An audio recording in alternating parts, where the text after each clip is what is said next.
I wasn't a great goal scorer, but I scored some great goals. A superb goal by Hoddle! Hoddle, oh, magnificent! When you put that shirt on for your country, there's no feeling like it. Working with the cream of the country, don't get any better than that. There's never an England manager that's not going to get a problem. I know what I said, 100%.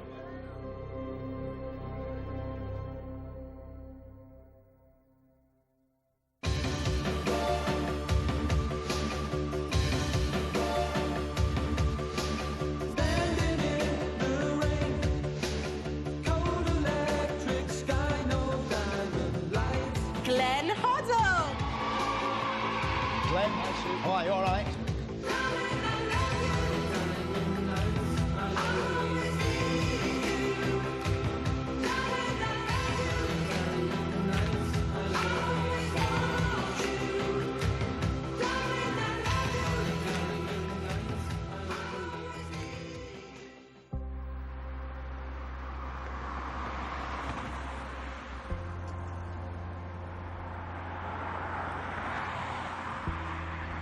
My very first match was at school, 7-year-old, playing, I think, in the top year, so they must have been 10.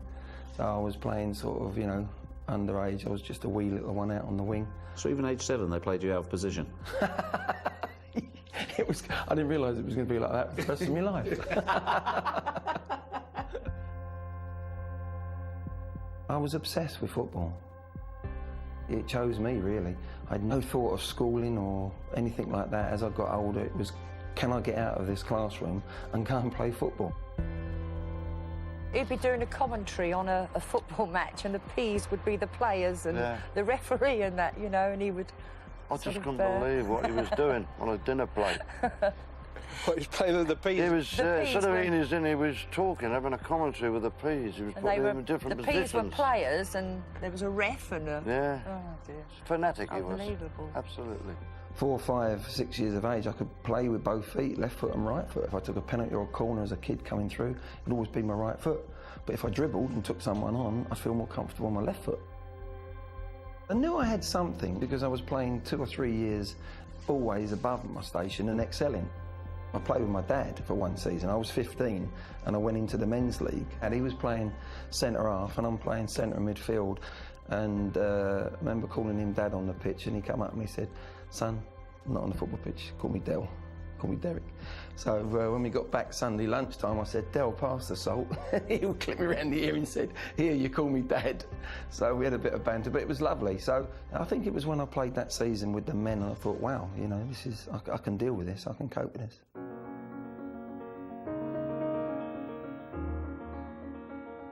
Ray Evans and myself, another player at Tottenham, were invited to go along to present trophies in April '74 for the finals of the local boys, junior boys in Harlow. As the game started, we're watching the players, and one young lad, he just ran the show. A joy to watch.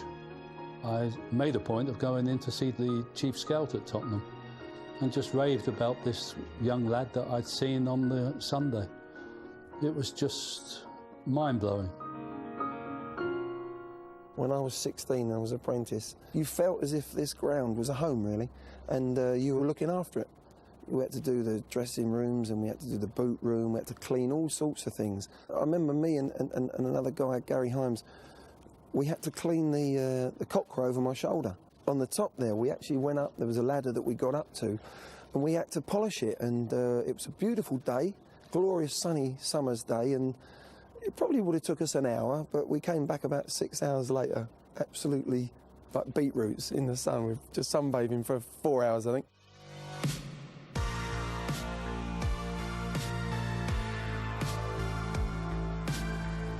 I was apprentice when Bill Nick was the manager, and Bill left, and I got my debut under Terry Neal up at the old Victoria ground.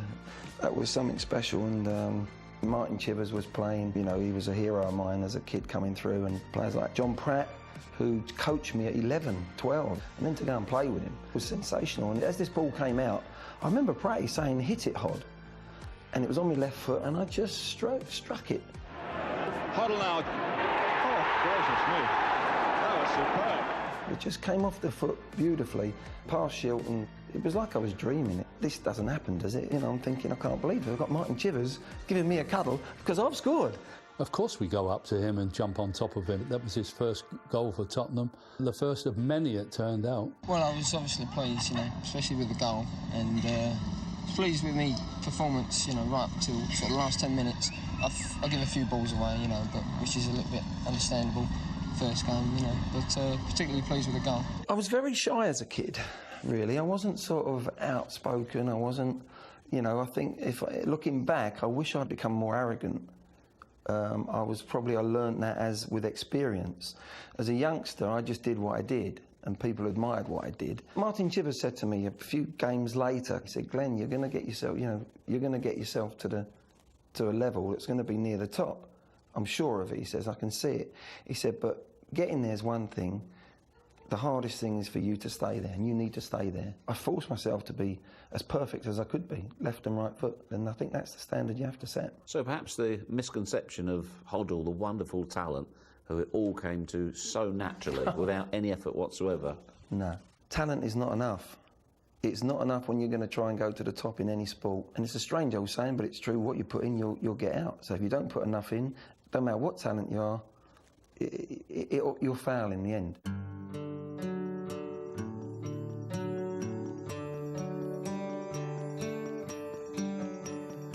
Back in those years, it was a very physical game. Thank goodness he was aware of space and people coming at him, because you had to be in those days. You were going to places where it was difficult to play the football that we wanted to play at Tottenham, which was playing it along the deck, movement. It wasn't possible sometimes because there were just mud heaps in those days, the football pitches. Hoddle. Trying to chip it straight in, and he did!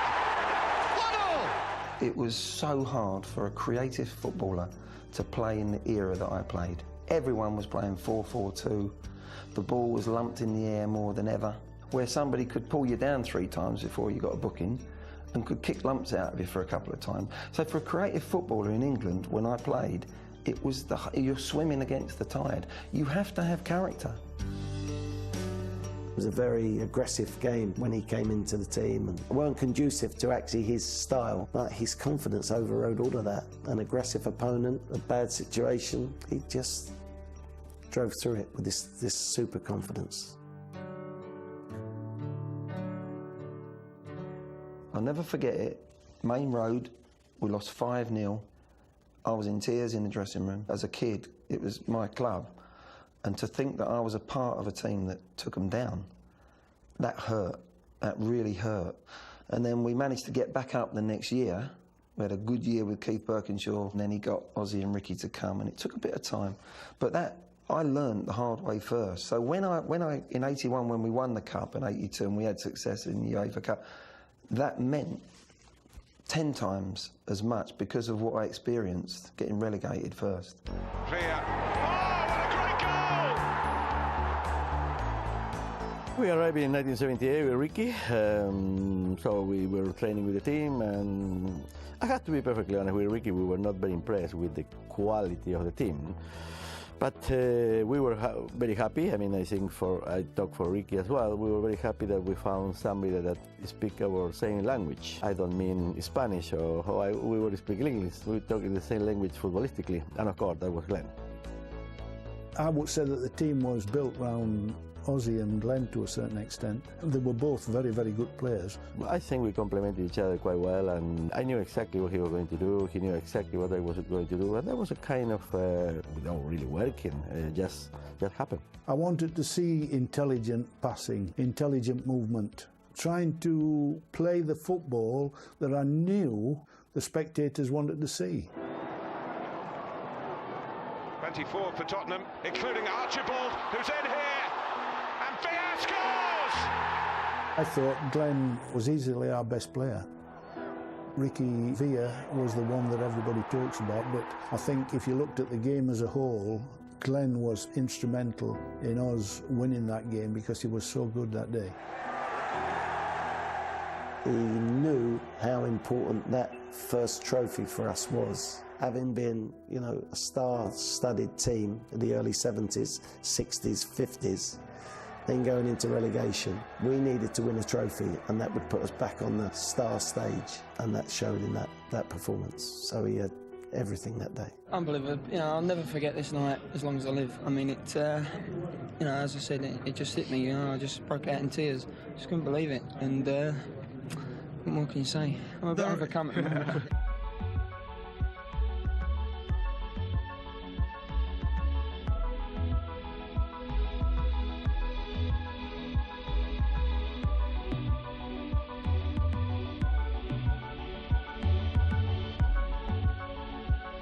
I looked at them and I thought, oh, a good side this lot. It's going to be difficult to go through against them because they've got Cruyff as captain and they've got Hullet playing for them on that occasion.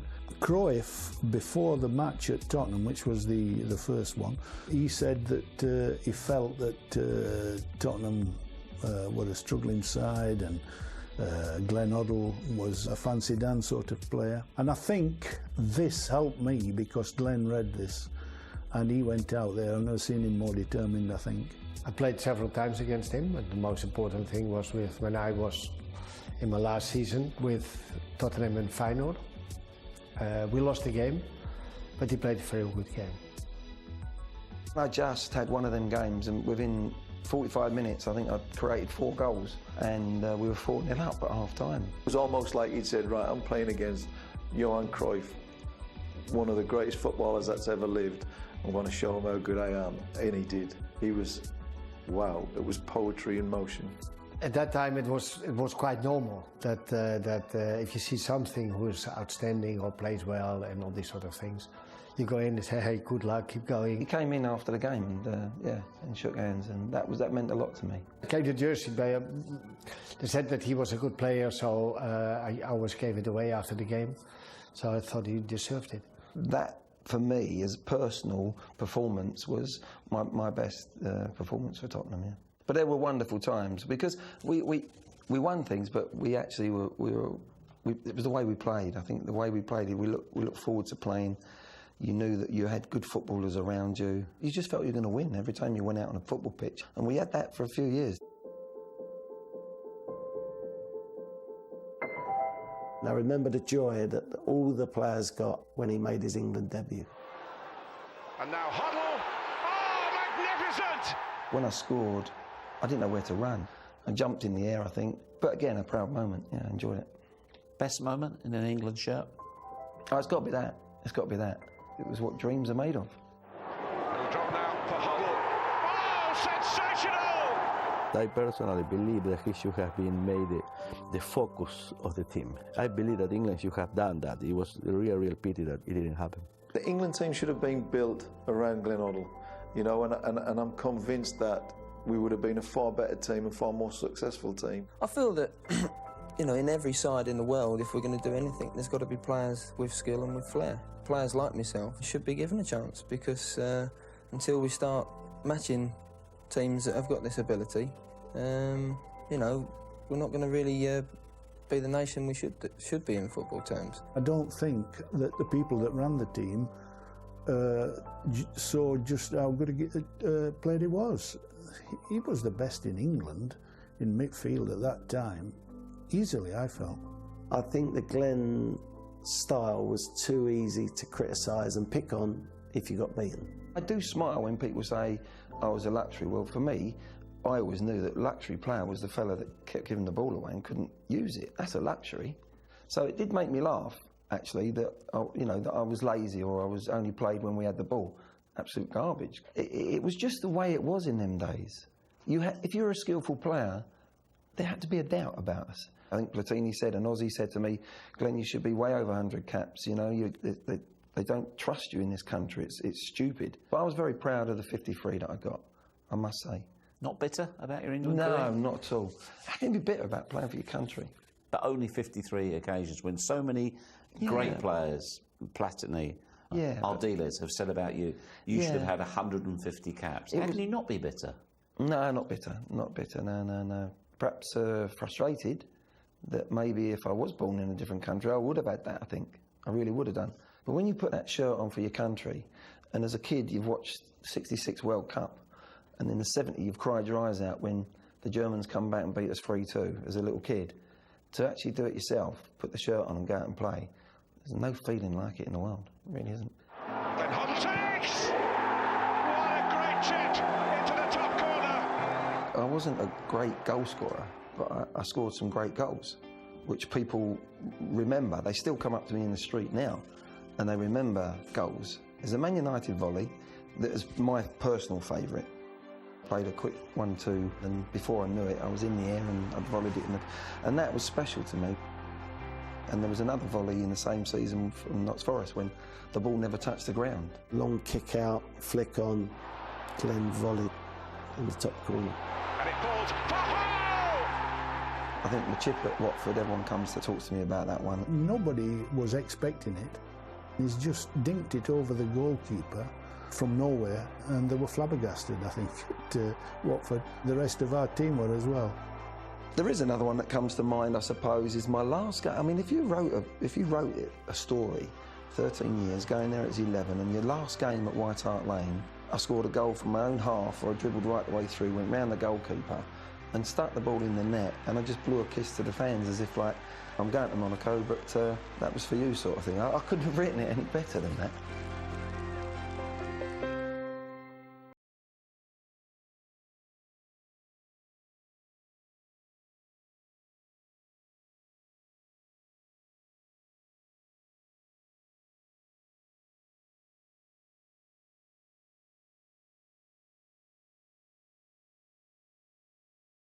You know, they'd seen everything I could do. The car drove itself to the training ground. And so in that respect, I think I'm going to be a better player over the next 2 or 3 years. You know what? It was so different. The outlook of people when you were a creative player was, they just saw you for what you were. It wasn't like, oh well, he can do this, but oh, what can't he do? None of that. What we had in England. And Arsene Wenger was just taken over. Bien joué. Dommage, Christophe, ton contrôle. I watched Tottenham play, and every time I thought, oh, that's a fantastic pass. And who made it? Oh, it's always the same. His name is Hoddle. For me, he's world class. Glenn Hoddle was world class. First season, we won the league, playing some great football. I learned so much about the training and the looking after your body.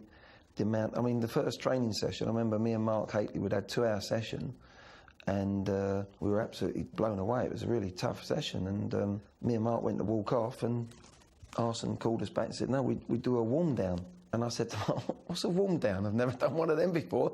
At Tottenham and in England, never known. We wouldn't have been doing warm downs. We were lucky if we did a warm up sometimes. And then there's 2 masseurs afterwards. 13 years at Tottenham, and I think, well, I didn't have a massage. If you had a massage in this country, you're a wuss. You were looked at as a wuss. Massage? What's that? I was 29, 30. I was twice as fit as I was when I was 21, 22, playing in England. It was incredible. The king of white, Harley. Model, yeah. Monaco was the end of your career as a player, as an individual player. Yeah. Given your talent, did you win enough? Well, I think, yeah, it could have been different. I would love to have won more. As a person, you know, if I'm playing table tennis, I want to win. I mean, there's a lot of players there, no disrespect, that have won trophies coming out their ears. But would people come up and talk to them about certain things, goals that they've scored, or change their views on football, or which happens to me?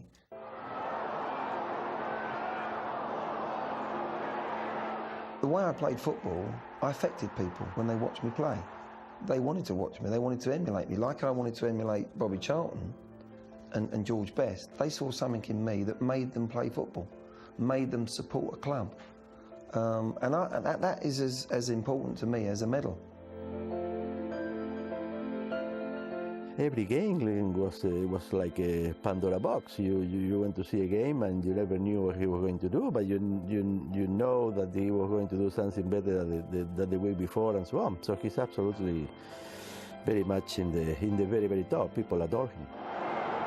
Oh, he's done it again! What he normally did was that the people in the stands enjoy football, and probably that's the biggest achievement for somebody to be thought of afterwards. He said, what did he do? Yeah, we enjoyed watching him. It's not the easiest of bounces, but it is a touch of genius from Hoddle. When you're a footballer and you do the things that you can do on a football pitch that people think are special and they admire, and they come and remind you of it 30 years later, I think that's as good as winning, you know, a ton of championships or whatever. It was exceptional, really exceptional. What I call exceptional is that you do not meet many players with that quality. In France, nobody would dispute that he was a great player. What influence did Arsene have on you? Big, massive influence. 1, 3, 4. I would never have seen myself going into coaching at all. At 29 when I went there, I never had, you know, ambitions to do that at all. I was a young coach at that time. I was always impressed by the quality of his vision and of his analysis. And I always thought he would be a manager. Arsene said to me one day, I see how you talk to the players, the young players, and he said, I can see you'll make a good coach, you'll be able to coach. And I looked at him and said, well, I don't think so. I said, I've never really had any ambitions to do that. He said, no, believe me, I can tell. And then in this year where I had the injury, I was watching every game, and I started to think more deeply about what you would, you know, every single player's position, what the opposition were doing. So it was almost like a year of educating yourself with a different set of eyes, really.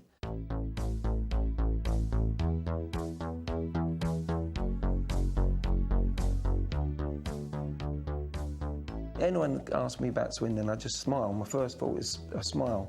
Magical times. It was old school. I learnt so much very quickly as a manager. You know, I was thrown in at the deep end, but you have to at some stage. Number one, I was quite shocked that Glenn went into management, given that he was relatively shy. So I was quite surprised, and because he played the game so naturally, I never knew fully what his tactics would be like. But he proved himself in a very short space of time to be great tactically, but in keeping with the traditions of his beliefs. My first day as manager was, I had a knock on the door and I thought, oh, here we go, first player in to see me, probably about a contract or something, I don't know. And it was Jeannie, the laundry lady. And she was absolutely petrified that Ozzy had promised her a new washing machine to wash the kit, and that it had gone through the board, and she was worried stiff that new manager, I might not be able to tick the box and say to them. So your first sign? That was my first. Was a washing machine? Was a washing machine. And I thought to myself, wow, this isn't what I thought it was going to be. So you know where they are? Yeah. And that's where you can sometimes, just on a blind one, I know where it is, I'll bend it in there.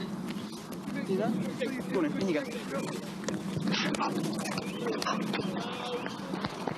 Not bad, unlucky.